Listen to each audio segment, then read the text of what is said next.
হজরত দাউদ আলাইসাল্লামের জীবনীর সপ্তম পর্বে সবাইকে স্বাগতম। শেষ পর্ব, হজরত দাউদ আলাইসাল্লামের ইন্তেকাল। হজরত দাউদ আলাইসাল্লামের ইন্তেকালের কিছুদিন পূর্বে হজরত জিবরাইল আলাইসাল্লাম একটি সিন্দুক নিয়ে হজরত দাউদ আলাইসাল্লামের নিকট উপস্থিত হন। এরপর তিনি হজরত দাউদ আলাইসাল্লামকে বললেন, হে আল্লাহর খলিফা, আপনি রাজ্যময় ঘোষণা দিন যে এই সিন্দুকের মধ্যে কি আছে।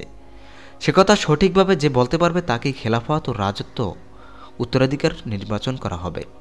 হজরত দাউদ আলাইসাল্লাম হজরত জিবরাইল আলাইসাল্লামকে আদেশ অনুসারে নিজের 15 জন সন্তান ও বনী ইসরাঈলদেরকে এক জায়গায় সমবেত করে সিন্দুক সম্পর্কে জিজ্ঞেস করলেন। এত আলেমদের মধ্যে কেউ সমুদায় সদুত্তর দিতে সক্ষম হল না। সর্বশেষ তার ছোট ছেলে সুলাইমান আলাইসাল্লাম বললেন, হে পিতা, আপনি যদি আদেশ করেন তবে আমি এর রহস্য বলতে পারি। হজরত দাউদ আলাইসাল্লাম ছেলের বক্তব্য শুনে খুশি হলেন এবং তাকে উপস্থিত জনতার সম্মুখে সিন্দুকের ভিতর খবর বলার জন্য আদেশ দিলেন।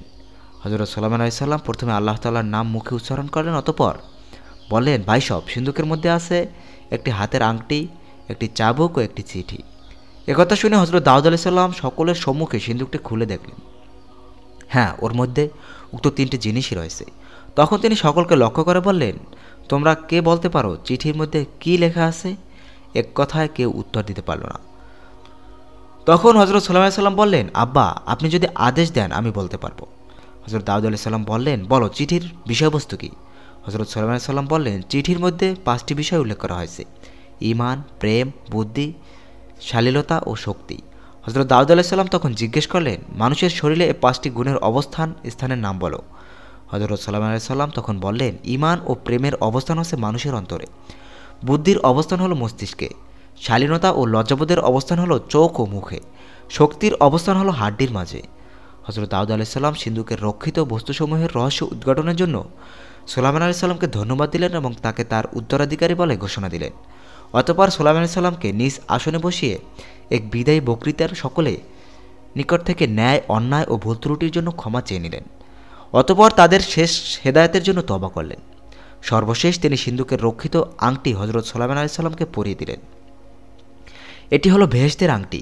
এটি যার হাতে থাকবে সে যা চায় তা অর্জন করতে পারবে এবং যে পাথরটি আছে তাতে দৃষ্টি করলে সারা পৃথিবীর মধ্যে যেখানে ইচ্ছা সেখানে অবস্থান দেখতে পারবে। এছাড়া আংটির গুণে সারা পৃথিবীর সকল প্রাণী তার বশে থাকবে, এমনকি বাতাস, আগুন পর্যন্ত তার তাবেদার হবে। কিন্তু যদি কেউ এই আংটির অবৈধভাবে হরণ করে নেয় তবে সে তার পরিবারবর্গ অপদস্থ হয়ে মৃত্যুবরণ করবে। দ্বিতীয় জিনিসটি হলো চাবুক। এটিতে যে কোনো অন্যায় দমনে প্রেরণ করলে অন্যায়কারী যত বেশি শক্তিশালী হোক না কেন তাদেরকে চাবুক জমায়েত করতে হাজির করবে। প্রয়োজনবোধে একটি মারাত্মক রূপ নিতে বিলম্ব করবে না। ন্যায় বিচারের ক্ষেত্রে চাবুক নিজে কাজ করে যাবে। আরও অনেক গুণ চাবুকের মধ্যে নিহিত আছে যা প্রয়োজনীয় সময় প্রকাশ পাবে। হজরত দাউদ আলাইসাল্লাম আংটি পরিধান করিয়ে দিবার পরে চাবুকটি তার হাতে দিলেন।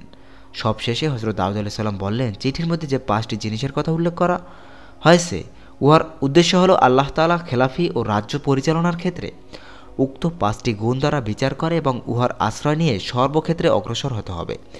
উক্ত গুণাগুণের আশ্রয় ছাড়া প্রবৃত্তির আশ্রয় নিলে খলিফা নিজে ধ্বংস নিজে ডেকে আনবে। এ ইঙ্গিত প্রদানের জন্য উক্ত বিষয়সমূহ লিপিবদ্ধ করা হয়েছে। একথা বলে তিনি মোনাজাত করেন। হজরত দাউদ আলাইসাল্লামের বয়স যখন 120 বছর তখন একদা হজরত আজরাইল আলাইসাল্লাম এসে তার সাথে সাক্ষাৎ করেন। হজরত আজরাইল আলাইসাল্লাম প্রথমে তাকে সালাম দিলেন, অতঃপর নিজ পরিচয় প্রদান করেন। হজরত দাউদ আলাইসাল্লাম তখন আগমনের কারণ জিজ্ঞাসা করেন। হজরত আজরাইল আলাইসাল্লাম বলেন, আমি আপনার জান কবজ করতে এসেছি। হজরত দাউদ আলাইসাল্লাম তখন বললেন, ঠিক আছে ভাই আজরাইল, আপনি একটু সময় অপেক্ষা করুন, আমি অজু করে 2 রাকাত নামাজ আদায় করে আসি।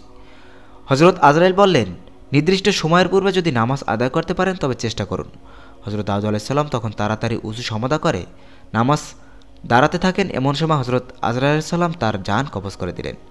মৃত্যুর ক্ষেত্রে মৃত্যুকাল সময় দেওয়ার সুযোগ নেই, এমনকি নবীদের ক্ষেত্রেও নয়। উহা কাটায় কাটায় নির্ধারিত সময় সম্পন্ন হবে। পবিত্র কুরআনে তার উল্লেখ রয়েছে।